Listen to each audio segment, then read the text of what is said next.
Halo, pada video ini kita akan membahas materi pengantar ekonomi mikro ke-8.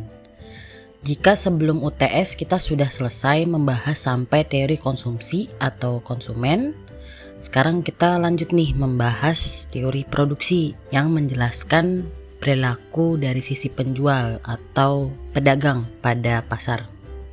Nah, sebelum kita masuk ke teori produksi, masih ingatkah definisi dari produksi? Jadi, produksi secara sederhana dapat didefinisikan sebagai proses mengubah barang input menjadi barang output. Contohnya seperti apa? Misalnya, barang inputnya kapas.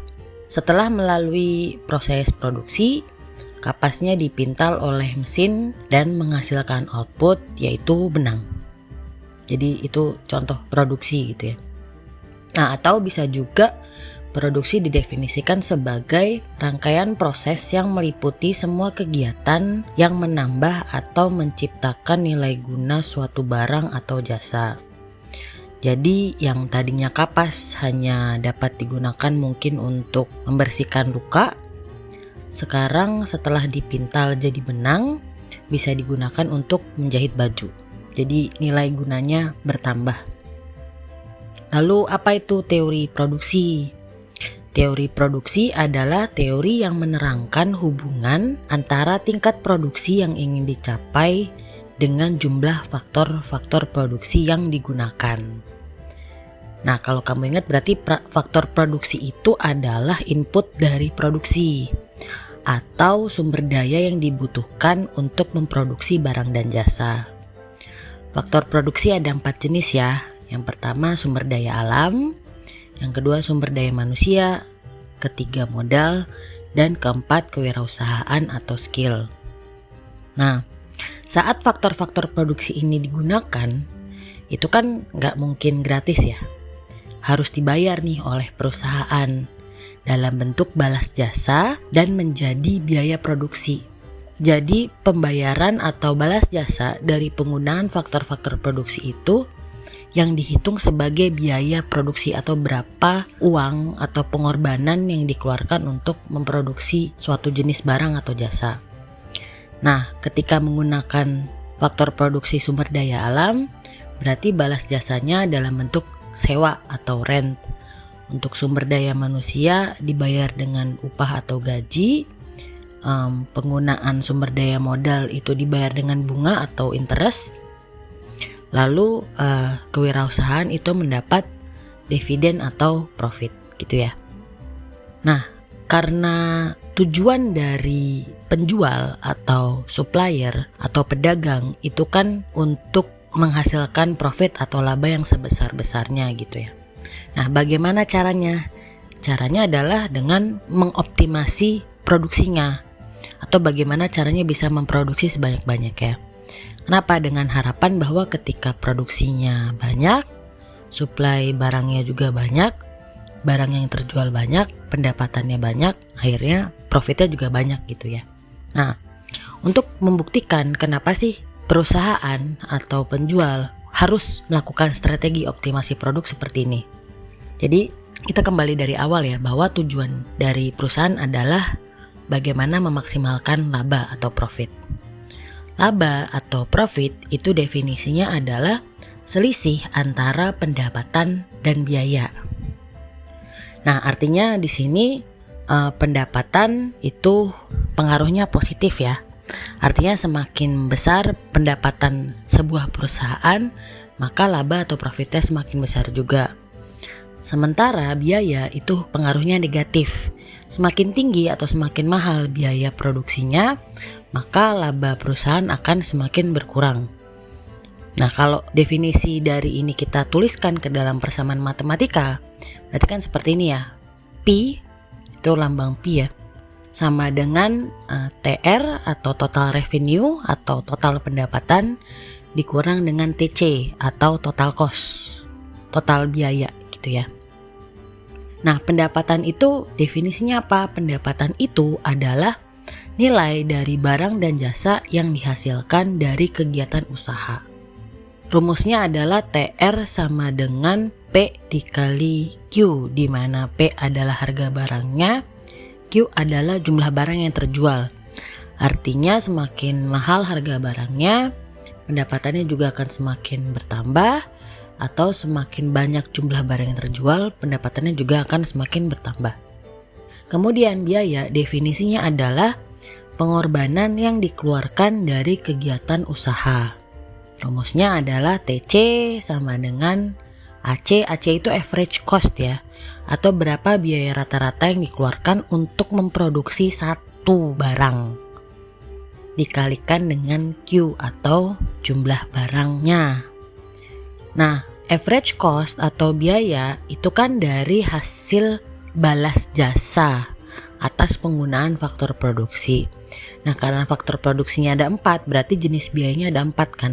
Rent, sewa, wage itu gaji, I adalah interest, P atau profit atau margin. Jadi AC tadi sudah disebutkan ya, biaya rata-rata, RWIP adalah harga-harga faktor produksinya, dan Q adalah jumlah barang yang diproduksi. Nah, bisa kita masukin kan di tengah ya, bahwa tadi kan profit sama dengan TR dikurang TC. TR-nya kan P dikali Q, TC-nya adalah AC dikali Q. Bisa kita masukin gini ya. Nah, di sini kan ada Q, di sini ada Q. Berarti Q-nya bisa saya keluarin ya. Jadi kayak gini. Q sama dengan dalam kurung P dikurang AC tutup kurung. Ini kan sama aja ya, yang atas sama yang bawah. Nah, artinya apa? Kalau kita lihat rumus persamaan ini, ketika kita ingin memaksimalkan laba atau kita ingin meningkatkan laba, caranya ada 2. Yang pertama adalah kita memaksimalkan berapa jumlah barang yang terjual atau berapa jumlah barang yang diproduksi atau Q-nya, atau kita kurangi atau kita minimumkan atau kita tekan serendah-rendahnya biaya produksinya. Jadi nanti ada 2 strategi optimasi produksi. Yang pertama adalah memaksimalkan output atau Q. Yang kedua adalah dengan meminimalkan biaya atau cost. Nah, kalau kita bahas lebih lanjut mengenai laba, jadi sebetulnya definisi laba itu pada ilmu ekonomi dengan ilmu akuntansi itu berbeda. Jadi baik ilmu akuntansi dan ilmu ekonomi itu mengukur laba dari selisih antara pendapatan dan biaya. Jadi sama-sama tuh bahwa P atau laba sama dengan TR total revenue dikurangin TC total cost. Namun ilmu akuntansi hanya memperhitungkan biaya eksplisitnya saja. Biaya eksplisit itu adalah perpindahan kepemilikan material. Artinya kalau ada perpindahan aset, perpindahan uang, itu baru diakui sebagai biaya oleh ilmu akuntansi. Jadi ibaratnya ini adalah pendapatan gitu ya, yang hijau ini. Kemudian biaya eksplisitnya sekian, berarti sisanya ini adalah laba gitu ya. Tapi kalau ilmu ekonomi itu tidak hanya memperhitungkan biaya eksplisit saja, tapi kita sudah kenal konsep yang namanya opportunity cost.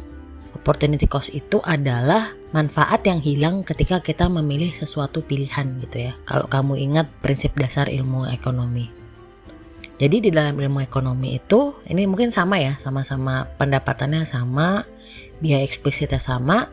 Tapi di dalam ilmu ekonomi kita menghitung yang namanya biaya implisit atau opportunity cost-nya. Baru kita bisa mengakui labanya sekian gitu ya.